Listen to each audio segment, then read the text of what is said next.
భారత జాతీయ చట్టసభ పార్లమెంట్ ఆమోదించిన ఒక చట్టంలోని ఒక నిబంధనను సుప్రీంకోర్టు గాని లేదా హైకోర్టు గాని కొట్టివేస్తే అది ప్రభుత్వానికి గాని పార్లమెంటు సభ్యులకు గాని ప్రతిష్టాకరమైన శాసన నిర్మాణ బాధ్యతలను వారు నిర్వర్తించిన తీరును ఆక్షేపించడమే కాదు, ఆ న్యాయ నిర్ణయం ఒక బిల్లులోని నిబంధనలు రాజ్యాంగ నిర్దేశాలకు విరుద్ధంగా ఉన్నట్టయితే శాసన నిర్మాతలు ఆ బిల్లును తప్పక వ్యతిరేకిస్తారు.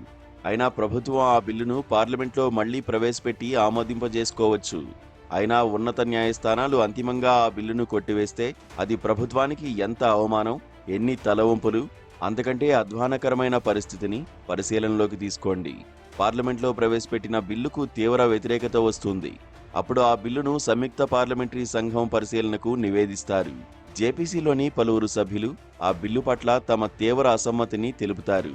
పార్లమెంట్ ఆమోదించేందుకు ఆ బిల్లు అర్హమైంది కాదని స్పష్టం చేస్తారు. సభ్యుల ఆక్షేపణలు, అభ్యంతరాలను తోసిపుచ్చి ప్రభుత్వం ఆ బిల్లును ఆమోదింపజేసుకుంటుంది.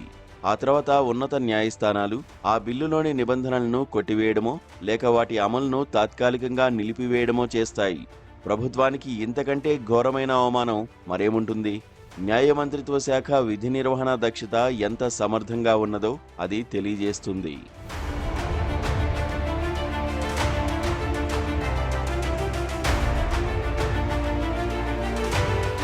ఇది వక్ఫ్ చట్టం 2025 కథ.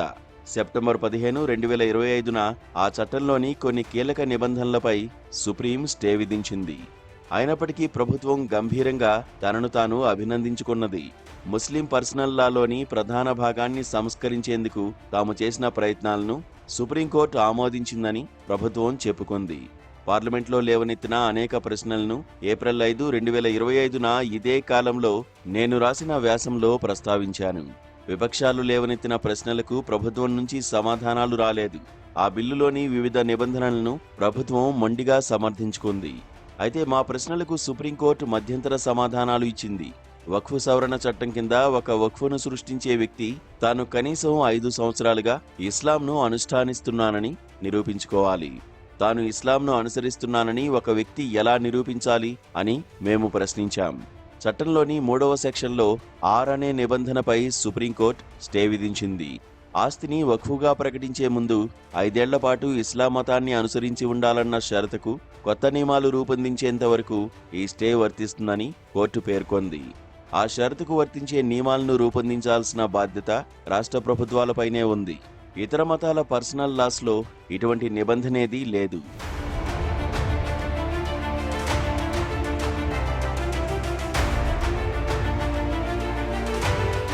వక్ఫ్గా ప్రకటించిన ఆస్తి ప్రభుత్వ ఆస్తి అవునో కాదో అనేది నిర్ణయించడానికి జిల్లా మెజిస్ట్రేటుకు అధికారం ఉన్న సెక్షన్ను కూడా సుప్రీంకోర్టు నిలిపివేసింది. పౌరుల వ్యక్తిగత హక్కులపై నిర్ణయం తీసుకోవడానికి జిల్లా మెజిస్ట్రేటుకు అనుమతి లేదని తెలిపింది. అది అధికారాల వికేంద్రీకరణను ఉల్లంఘిస్తుందని సుప్రీంకోర్టు అభిప్రాయపడింది. నిర్దిష్ట వక్ఫ్ ఆస్తి ప్రభుత్వ ఆస్తి అవునో కాదో నిర్ణయించేందుకు నియుక్తుడైన అధికారి నిర్ణయం తీసుకునేంత వరకు ఆ ఆస్తిని వక్ఫ్ ఆస్తిగా పరిగణించకూడదు. అది ప్రభుత్వ ఆస్తి అని ఆ అధికారి నిర్ణయిస్తే ఆ ప్రకారం అతడు రెవెన్యూ రికార్డులను సవరించాలి అని చట్టం నిర్దేశించింది. అయితే ఇది తన సొంత వ్యవహారంలో ప్రభుత్వమే న్యాయమూర్తి పాత్ర వహించడం కాదా అని మేము ప్రశ్నించాం. సెక్షన్ 3Cలోని సబ్ సెక్షన్లు 2, 3, 4పై సుప్రీంకోర్టు స్టే విధించింది. రెవెన్యూ రికార్డులు సవరించిన తర్వాత వక్ఫ్ ఆస్తిగా పరిగణించబడే హక్కును కోల్పోతుంది. కార్యనిర్వాహక చర్య ద్వారా వక్ఫ్ ఆస్తిపై హక్కును తొలగించడం కాదా అని మేము ప్రశ్నించాం. ఈ అంశంపై అప్పీలేటు ట్రిబ్యునల్ సంబంధిత హైకోర్టు నిర్ణయం తీసుకునేంత వరకు రెవెన్యూ రికార్డుల సవరణను నిలిపివేయాలని సుప్రీంకోర్టు ఆదేశించింది.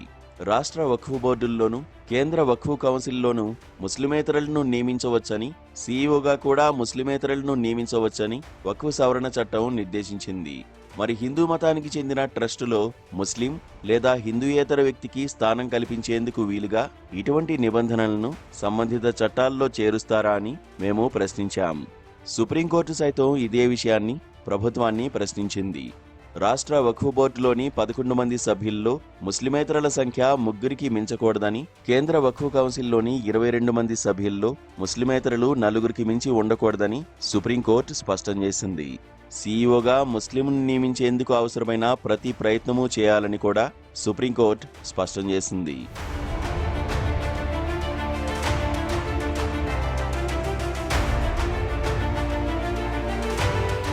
వక్ఫ్ చట్టంపై మొత్తంగా కానీ లేదా కనీసం అందులోని కీలక నిబంధనలపై తాత్కాలిక స్టే ఉత్తర్వులు జారీ చేయాలని కోరుతూ దాఖలైన దరఖాస్తుపై వాదనలను సుప్రీంకోర్టు 3 రోజుల పాటు విన్నది.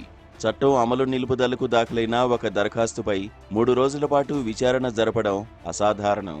ఈ కేసు అంతిమ విచారణకు వచ్చినప్పుడు మరిన్ని వాదనలను సుప్రీంకోర్టు విననున్నది.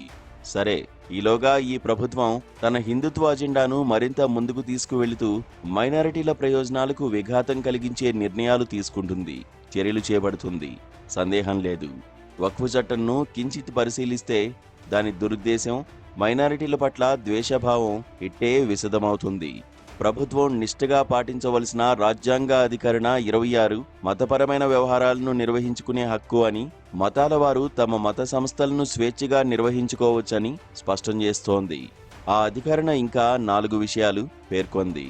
అవి: సంస్థలను ఏర్పాటు చేసుకొనుట, 2 నిర్వహించుకొనుట, 3 సంస్థల కొరకై చర స్థిరాస్తులను సేకరించుకొనుట, 4 సేకరించిన ఆస్తుల నిర్వహణ. ఇవన్నీ మత స్వేచ్ఛలో అంతర్భాగాలు. ఈ హక్కులను నిర్వహించుకొనుటలో శాంతి భద్రతలను, నీతిని, ప్రజారోగ్యాన్ని భంగపరచరాదు.